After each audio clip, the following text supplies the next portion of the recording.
नमस्कार दोस्तों, स्वागत है आप सभी का ग्रीन टीवी की खास कार्यक्रम किसान बुलेटिन में और मैं हूं आपके साथ पारुल यादव। चलिए नजर डालते हैं किसान बुलेटिन में आज की बड़ी सुर्खियों पर। गेंदे की खेती करने पर किसानों को मिलेगी 70% की सब्सिडी। फूलों की खेती कर लाभ कमा सकेंगे किसान। अब उत्तराखंड में छोटे किसान भी कर सकेंगे पॉली हाउस में खेती। 100 वर्ग मीटर भूमि की अनिवार्यता को सरकार ने किया कम।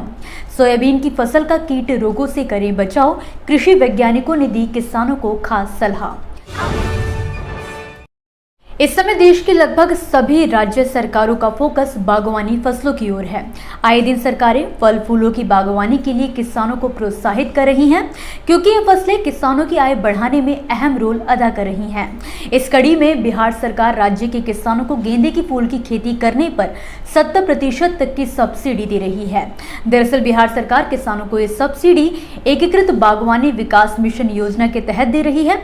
अगर किसी किसान का रुझान फूलों की खेती करने की तरफ है और वो इसे एक व्यवसाय के तौर पर करना चाहता है, तो बिहार सरकार की तरफ से उसे इकाई लागत यानी कि 40,000 रुपए का 70% यानी कि 28,000 रुपए की सब्सिडी उपलब्ध करवाई जाएगी। ये सब्सिडी बिहार कृषि विभाग बागवानी निदेशालय के माध्यम से दी जाएगी। ऐसे में अगर आप भी बिहार के किसान हैं और गेंदे की फूलों की खेती करना चाहते हैं, तो इसके लिए किसान ऑनलाइन और ऑफलाइन दोनों ही तरह से रजिस्ट्रेशन करवा सकते हैं। इस सब्सिडी का लाभ उठाने के लिए किसान सरकार की आधिकारिक वेबसाइट के लिंक horticulture.bihar.gov.in पर विजिट कर सकते हैं। इसके अलावा किसान अधिक जानकारी के लिए अपने जिले के कृषि या बागवानी विभाग के कार्यालय में भी संपर्क कर सकते हैं। पहाड़ी इलाकों में अक्सर बारिश, बर्फबारी और आंधी तूफान के चलते किसानों की फसलों को काफी नुकसान पहुंचता है।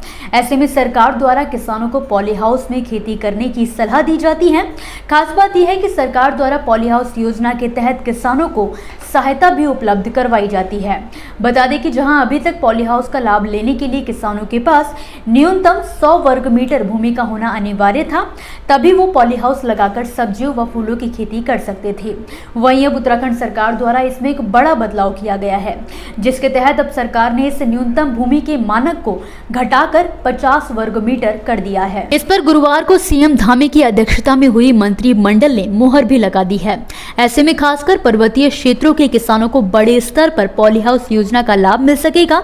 गौरतलब है कि उत्तराखंड सरकार के क्लस्टर आधारित छोटे पॉली हाउस लगाकर सब्जियों और फूलों की खेती को बढ़ावा दिए जाने को लेकर ग्रामीण अवस्थापन विकास निधि योजना की शुरुआत की थी। ये योजना करीब 304.43 करोड़ रुपए की है। इस योजना के तहत क्लस्टर आधारित पॉली हाउस लगाकर सब्जी और फूलों की खेती करने पर किसानों को 80% तक सब्सिडी मिलती है। फिलहाल प्रदेश सरकार ने इस योजना के तहत 21,398 पॉली हाउस लगाने का लक्ष्य रखा है, जिसे पूरा करने के लिए ये जरूरी बदलाव किए गए हैं।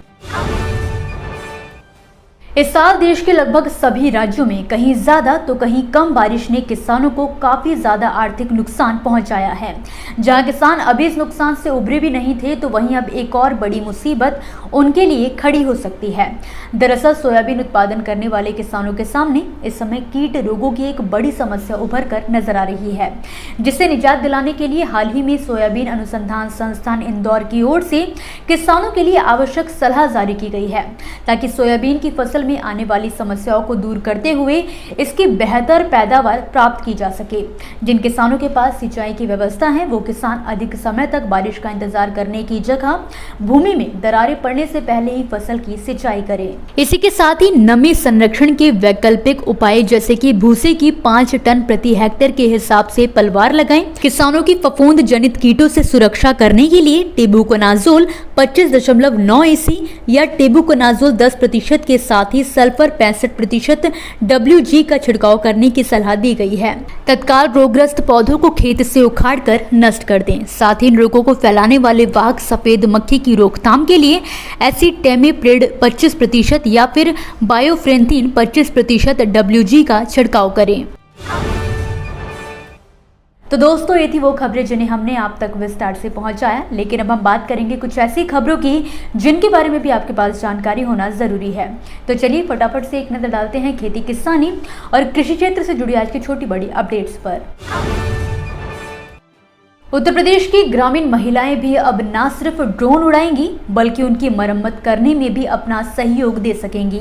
दरअसल केंद्र सरकार से हरी झंडी मिलते ही राज्य ग्रामीण आजीविका मिशन के तहत महिला स्वयं सहायता समूहों की चयन की कार्यवाही शुरू की जाएगी। आपको बता दें कि पीएम नरेंद्र मोदी ने देश में 15,000 महिला स्वयं सहायता समूहों को विज्ञान एवं प्रौद्योगिकी के क्षेत्र में रोजगार के नए विकल्प के रूप में कृषि ड्रोन देने की घोषणा की है। इसी नाराजगी के साथ आज 100 से ज्यादा किसानों ने कलेक्ट्रेट कार्यालय पर धरना दिया। किसानों ने कलेक्टर को ज्ञापन भी सौंपा, लेकिन कलेक्टर ने किसानों का ज्ञापन लेने से इनकार कर दिया। इसके बाद किसानों ने कलेक्ट्रेट परिसर में स्थित महादेव के वाहक नंदी को ज्ञापन सौंपा और जिला प्रशासन के लिए सद्बुद्धि की प्रार्थना की। महाराष्ट्र में मवेशियों में लंपी वायरस का प्रकोप एक बार फिर से बढ़ता जा रहा है। महाराष्ट्र पशुपालन विभाग ने सोमवार को बताया कि इस बीमारी से राज्य में अब तक 43 मवेशियों की जान जा चुकी है। इसे ध्यान में रखते हुए महाराष्ट्र के नांदेड़ जिला प्रशासन ने जानवरों के आने जाने पर रोक लगा दी है। साथ ही लंपी स्किन बीमारी से संक्रमित जानवरों को बाजार में बिक्री के लिए लाने की भी मनाही कर दी गई है।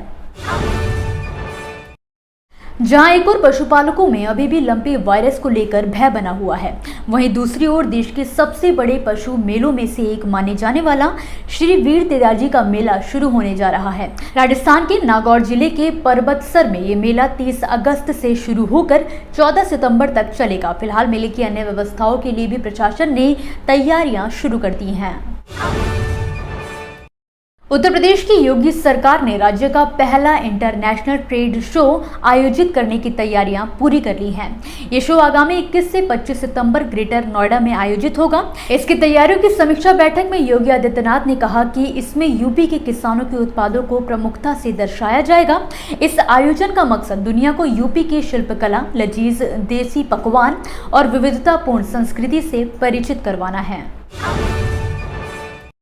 इसी के साथ आज के किसान बुलेटिन की बड़ी खबरों में फिलहाल के लिए बस इतना ही। आप मुझे दीजिए इजाजत और देखते रहिए ग्रीन टीवी।